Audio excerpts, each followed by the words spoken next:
Africa is facing more than 35 armed conflicts and political disruptions. The surge of a political crisis have led the African Union to appoint mediators that are involved in peacemaking activities. To discuss the role of mediators in the African Union, I have the pleasure to host Dr. Lassina Zerbo, who is the former Prime Minister of Burkina Faso. Sir, thank you very much for accepting our invitation. Thank you for having me. Your Excellency, who are the main actors involved in mediating internal conflicts in Africa, and how do their roles differ based on specific context of the conflict? I think main actors in mediation in Africa, are the African Union and the sub-regional institution. I mean, if you take the context of the Sahel, we had ECOWAS involved in the peace, security and stability issue in connection with the African Union. But also, one shouldn't neglect, the local factors and then how people get themselves involved in attempting to mediate between, a fraction of the population or difference in belief that we've known in the continent for the past, years. I would say. I was tempted to say a few years, but I think we've had conflict in the Sahel region for more than 10 years now. How have the mediation approaches adopted by regional African organizations, such as the African Union and the Economic Community of West African States, evolved, and what have been their major successes and failures? Look, in the past, one could take it that mediation, has been, I would say, quite helped with a committee of elders, for instance. If you take among the former head of state or former ministers, because our culture takes into account elders in a way where they can always share experience in peace and stability, this has been helpful in solving some of the conflict, But it's all relative. If you take it that today the youth do not find themselves as part of the political decision, and yet they represent, the majority of the population of the African continent, more than 70–75%, and then majority and yet minority in terms of political decision or policy decision. So that's something that we need to adjust. And the way to adjust is what I've always advocated for, is to bridge the gap, the intergenerational gap between the elders and then this majority of the population that represent the continent and for many years to come, because Africa is a young continent. And then we cannot be the one creating conflict and then letting the youth face the consequence of conflict and then fighting and subsequently dying, because that's what's happening in many of the sub-region of the continent right now, and that's something that we should find a way to deal the best way possible. So I think that we need to solve the problem of representation, mainly for youth and the women also, I guess. Indeed, especially when we talk about women, the culture in Africa is that women have always been, the link between differences, be it father to kids, or be it neighbors in a village. It will always be appropriate to involve elder women in some of the discussion, because they're more tolerant, they're more accessible, and then they're more compassionate to the problem that the children will face and the problem that the society. I mean, that goes in contradiction with the perception that Africa has always been a manly society. It is true, but women are playing an important role, especially. I think we can get them more and more involved in peace and security issues. All right. What are the main challenges and obstacles faced today by mediators in internal African conflicts, and what strategies can be implemented to overcome these obstacles? The challenges faced by mediators is the perception, mainly the perception that people have that, they're not impartial, because there's a perception that they're they get instruction from others, be it regionally or being completely external. So I think one good thing that needs to be taken into account in choosing mediator is the credibility of the mediator themselves. So how they could give the perception of neutrality in dealing with a conflict or dealing with a situation where parties feel comfortable. We've seen mediators that were sent in countries, and then the countries have said no to their mediation because they didn't feel comfortable with regard to how impartial they could be in dealing with them. So credibility is important. And as credibility comes to play, I think we have to be all-inclusive in mediating. We cannot be only talking to governmental institutions. We have to include civil society, youth, women, in understanding.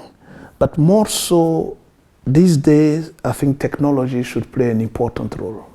Social media has taken charge of our daily life.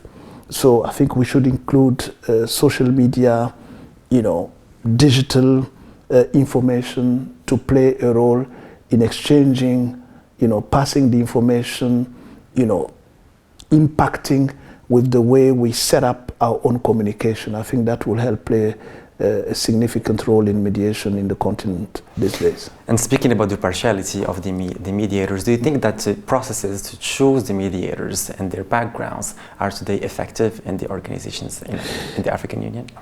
Yeah, I think not only in the African Union. If you even take today, it's not the African Union that has faced difficulty in establishing mediators in the region or in a specific countries or group of countries.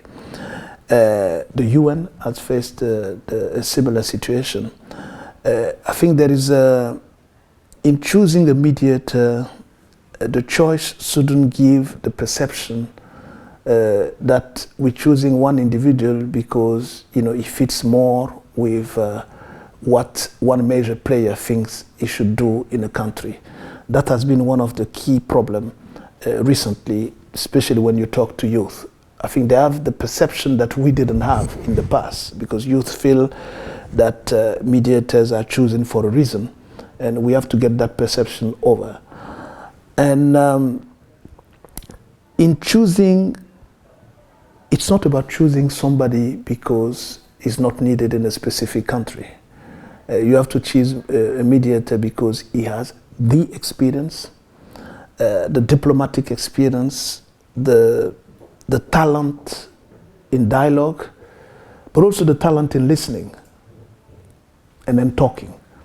Because as a mediator, you should be able to listen carefully to all parties and not necessarily make a decision immediately, but find a way to navigate between the hurdles and then come to a compromise that will be suitable or acceptable to the parties you're involved with. Speaking about this, I think, do you have some examples about mediators that have really succeed in resolving some disruptions or political disruptions? Do you have some examples? Example, look, one of the biggest example in that old schools we talk about is Henry Kissinger from the US when he was, not Africa, I'm talking about the US, coming, for instance, to South Africa. And I don't know if you remember the saying that he say, if you hold them by the balls, the heart will follow. So that's a hard way of doing mediation, okay? And there are different types of mediation. That was probably a mediation of his time. But today, you can't apply this type of attitude with the youth that we know in Africa. So if I take this context, there's more into understanding, talking, feeling the heart of people more than dictating the way you feel or you think they should move forward with regard to coming to a compromise. This has been a dilemma between moving to a format of mediation to another that fits our time and fits the generation that is in charge today. And when you talk about examples, I don't know if I will call this mediation, but I tend to go towards what we've seen in Senegal recently in terms of the youth coming and then taking charge by basically, imposing what they think would be good for their country. That's an example that we should rethink and then see how this can help, the current generation, the current youth to interlink. The second thing that I want to add, instead of giving a specific example, is the coordination of A14 mediation. That is key. Because today we have success stories, but the success stories have had their roots in the culture of the different countries that you're dealing with. And that leads me to a point that came in one of the panel, during the current conference, the conference that is going on, which is, if you are in a region, should the mediator come necessarily from the region? And then I say, not necessarily. It has to be a credible person that people can trust and feel comfortable with. The geopolitics today is put us in a difficult situation to pinpoint a specific mediation as a great success, because they've always been downside, and we haven't been able to do it in a sustainable manner. All the conflict I've known, period of calm, and then we come back again to a situation where we tend to forget completely the agreement that they've signed for. Okay. How do power dynamics, economic interests, and cultural consideration influence mediation processes in internal conflicts in Africa today? The power of economics will necessarily influence, because when you talk about financing mediation process, one thing we should take into account is when you look for financing to go into a process of mediation, for me personally, I think that you have to show already that you're making a local effort in doing that job, so people can feel part of it without having that much influence, because they're providing you finance to do so. One can say that, because of the difficulty in financing mechanism in the continent, it won't be sustainable. But that's where innovation comes. And innovation is about how do we find the mechanism to finance peace and security issue that will involve youth. So it's not about aligning youth to state, it's aligning state with the youth and the youth needs. And we cannot say that we send the youth to deal with conflict and then to fight within the conflict zone that we have, if we don't involve them and create a mechanism where they feel part of it. An example, I've seen a method of financing for the African Union that were discussed when President Kagame was a chair of the African Union, because that chairmanship comes for a year. He had offered that I think I don't know whether it's 1 or 2% should be devoted to financing the African Union. The same way we're looking for a mechanism to have a feeling of sovereignty in managing the African Union. It has to be the same for our way of going through the process of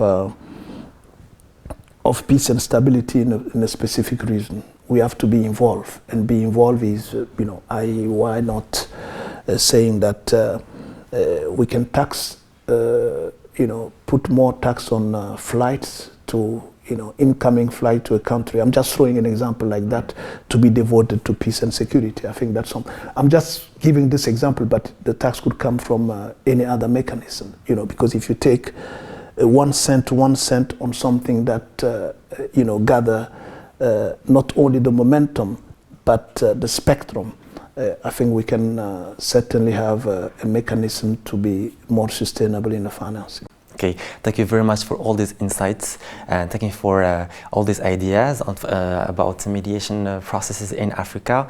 Dear audience, thank you very much for following us, and thank you very much.